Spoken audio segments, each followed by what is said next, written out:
The Daily Mail newspaper in England ran an interesting story about the police in a place called Cambridge.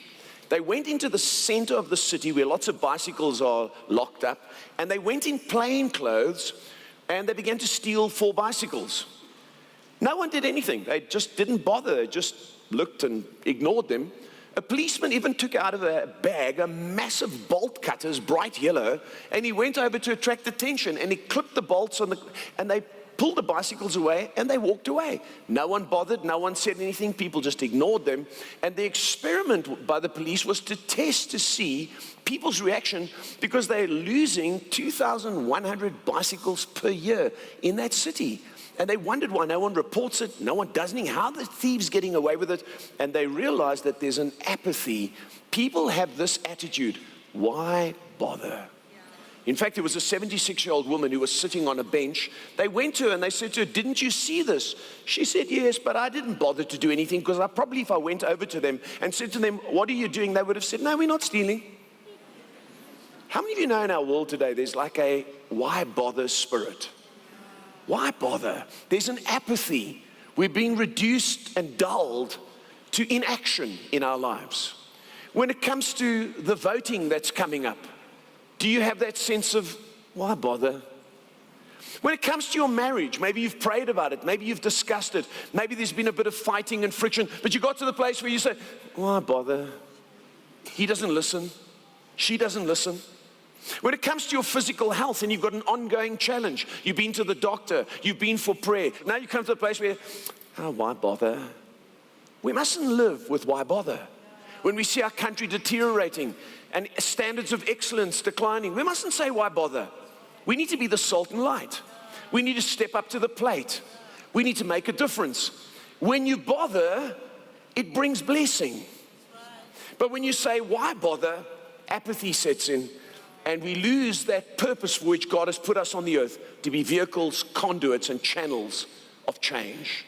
And I want to speak to you this morning, and I've entitled the message, what we don't bother about, God won't bother about.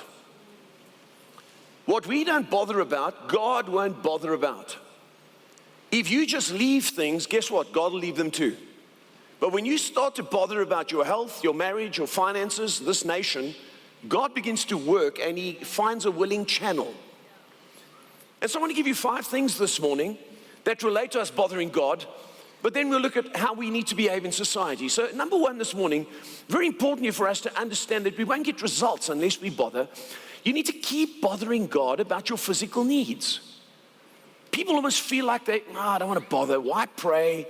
God knows. No, we need to keep bothering God. And when the economy discourages you, when people discourage you, when circumstances discourage you, you must not be put off bothering God about your home, your marriage, and your health. Are you with me? Some of you are not bothering God enough because you've got a spirit, without saying it maybe, you've got a spirit that says, why bother? Look at this passage with me, Mark chapter 5. While Jesus was still speaking, very important phrase, Jesus was still speaking, some people came from the house of Jairus, the synagogue leader. Your daughter is dead, they said. Why bother the teacher anymore? I want to tell you, while Jesus' word is being proclaimed this morning, some of us could be sitting here and thinking, why bother? Don't interrupt Jesus. Let Him speak His word, and let's bother.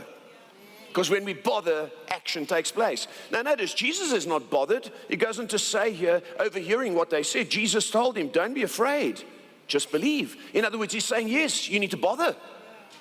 Keep bothering.